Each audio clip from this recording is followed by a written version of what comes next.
পশ্চিমবঙ্গের মুখ্যমন্ত্রী মমতা বন্দ্যোপাধ্যায়ের যুগান্তকারী প্রকল্প পথশ্রী রাস্তাশ্রী ৪। নদিয়া জেলার কৃষ্ণনগর থেকে মুখ্যমন্ত্রী পথশ্রী রাস্তাশ্রী ৪-এর আনুষ্ঠানিক উদ্বোধন করেন। বাংলার মাটি আর বাংলার পথকে সামনে রেখে স্বনির্ভরতার শপথে পথশ্রী রাস্তাশ্রী ৪ প্রকল্পের মাধ্যমে রাজ্য জুড়ে রাস্তার উন্নয়নের যে ধারাবাহিক উদ্যোগ শুরু হয়েছে, তারই অংশ হিসেবে ১৪ই জানুয়ারি পশ্চিম মেদিনীপুর জেলার দাঁতন বিধানসভার দাঁতন ২ ব্লকের ললাটের ৭৯ নম্বর বুথে প্রায় ১ কোটি টাকা খরচ করে রাস্তার আনুষ্ঠানিক শিলান্যাস হলো। গ্রাম বাংলার যোগাযোগ ব্যবস্থাকে আরও মজবুত করার পথে আরেকটি গুরুত্বপূর্ণ পদক্ষেপ নেওয়া হলো। মা মাটি মানুষের সরকার বাংলার উন্নয়নের পথকে থামতে দেয়নি। আজকের শিলান্যাস তারই বাস্তব প্রমাণ। এই প্রকল্পের মাধ্যমে গ্রামাঞ্চলের মানুষের যাতায়াত যেমন সহজ হবে, তেমনি শিক্ষা, স্বাস্থ্য ও অর্থনৈতিক কর্মকাণ্ডেও নতুন গতি আসবে।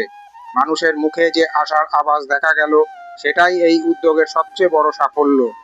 আজকের এই শিলান্যাস অনুষ্ঠানে উপস্থিত ছিলেন দাঁতন বিধানসভার বিধায়ক বিক্রমচন্দ্র প্রধান, দাঁতন ২ ব্লক সমষ্টি উন্নয়ন আধিকারিক অভিরূপ ভট্টাচার্য, দাঁতন ২ পঞ্চায়েত সমিতির বন ও ভূমি কর্মাধ্যক্ষ শেখ ইফতেখার আলী, শিক্ষা কর্মাধ্যক্ষ শঙ্কর ভূঁইয়া, দিলীপ দাস প্রমুখ। নিয়মিত নতুন খবর পেতে অবশ্যই আমাদের চ্যানেলটি লাইক, শেয়ার, ফলো এবং কমেন্ট করে আমাদের পাশে থাকুন।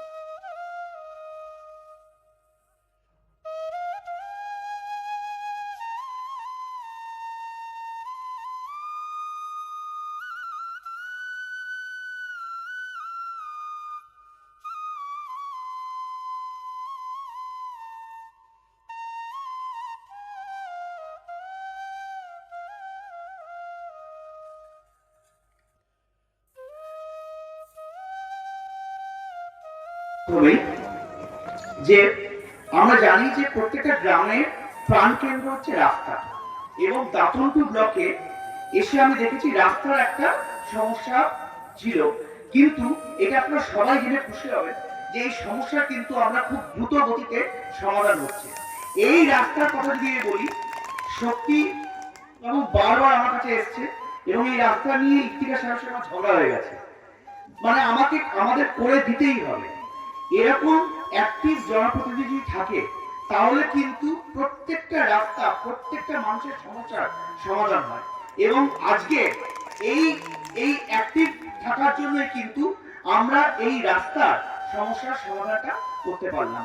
যদি দাঁতনপুর ব্লকের সমগ্র চিত্র যদি আপনাদের সামনে আমি ভিডিও বা ব্লক প্রশাসন আধিকারিক হিসেবে তুলে ধরি, সেটা হচ্ছে আগের পথশ্রীতে আমাদের ৮০টা রাস্তা, 77+3 ৮০টা রাস্তা নেওয়া হয়েছে, যার মধ্যে ৭টা অলরেডি কমপ্লিট হয়ে গেছে এবং ১৭টা আরো খুব দ্রুত গতিতে আমরা কমপ্লিট করব।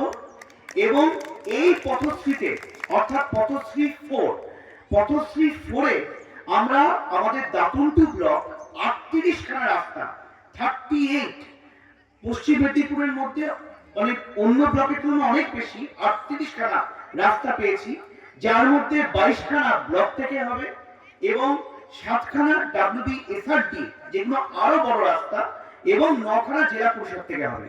সব থেকে বড় রাস্তাগুলো আমাদের WBSRD করছে। এবং এই গ্রামে আমরা এরকম একটা বড় রাস্তা উপহার দিতে পেরেছি, যেটা আমাদের WBSRD থেকে এই রাস্তা হবে, এবং এই রাস্তা দীর্ঘদিনের একটি অত্যন্ত দাবি ছিল এবং মানে খুব প্রয়োজনীয় রাস্তা ছিল। আমি খুব দীর্ঘায়িত আর বেশি কথা বলবো না। WBSRD থেকে যে এজেন্সি রাস্তার কাজ করবে, আমি তাকে মঞ্চে দেখতে চাইছি। 1,80,00,000 টাকা।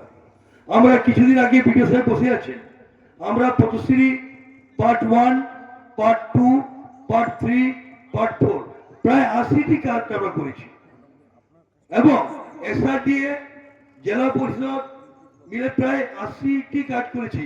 এই জেলা আমরা দ্বিতীয় স্থানে আছি, আমার ব্লক।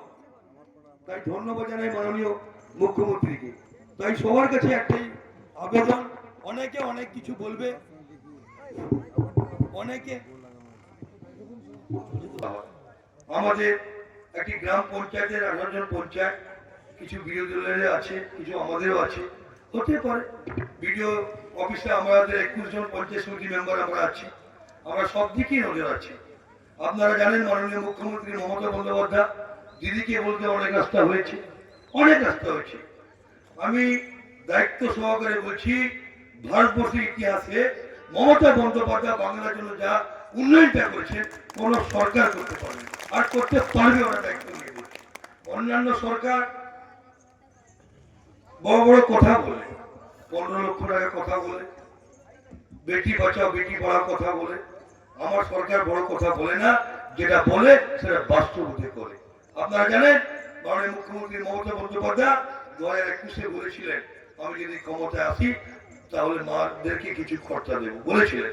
এখন মমতা বন্দ্যোপাধ্যায় সেটা 1000 এবং 1200 টাকা করে দিয়েছে। বেটি বাঁচাও বেটি পড়াও কেউ পায়নি এই এলাকায়, কিন্তু রূপশ্রী এবং কন্যাশ্রী এই এলাকা সবাই পেয়েছে। হ্যাঁ কিনা বলুন আপনারা? কিছু ভাতার অসুবিধা আছে, কিছু মানুষের ভাতা এখনো পেন্ডিং আছে। আমরা দায়িত্ব নিয়ে বলছি, আমাদের বিধায়ক সাহেব আছেন, আমরা মুখ্যমন্ত্রীকে চিঠি লিখেছি, সেই ভাতা ব্যবস্থা অবশ্যই হবে। আপনারা সবাই ঐক্য থাকুন, ঐক্যকে কেউ ভাঙতে পারবে না। 40 এটা 20,000 গতবারে হয়েছে, এটা এটা এটা 20,000 কিলোমিটারের বেশি রাস্তা পথশ্রী 4-এ তৈরি হচ্ছে। আজকে আমাদের যে ভারতবর্ষের সরকার, কেন্দ্র সরকার, এখানে শিশিরবাবু বলছিলেন, কথাটাকে তুলছিলেন একটু, কারণ আমি যখন রাস্তা দিয়ে ঢুকছি যে সাউরি গ্রাম পঞ্চায়েতে এরকম তো রাস্তা থাকার কথা নয়, কারণ সাউরি গ্রাম পঞ্চায়েতে অন্যান্য এলাকায় ঘুরেছি, এখানে আমার আসা হয়নি। অন্যান্য এলাকাতে যে রাস্তা সবই পাকা রাস্তা, ঢালাই রাস্তা, এখানে কেন এইরকম রাস্তা? তো শক্তি যেটা বলতো ঠিকই বলতো, তো আমি বুঝতে পারতাম না গ্রামটা কোন দিকে। আমি যখন আসছিলাম, শঙ্করবাবু নিয়ে আসছেন আমাকে, আমি ভাবলাম 6 নম্বর পরুলদা নিয়ে চলে যাচ্ছে, এটা যে পরুলদা রাস্তা নিয়ে যাচ্ছে। তো এদিকটা যে সাউরি অঞ্চল ঢুকে আছে এবং এই রাস্তার এই বেহাল অবস্থা। আজকে যেটা আমাদের শিশিরবাবু বলছিলেন যে এনার্জির প্রকল্প, কেন্দ্র সরকারের যে এনার্জির প্রকল্প, সেই প্রকল্পের মাধ্যমে আজকে গ্রাম বাংলার যেমন মানুষের রুজি রোজগার ছিল,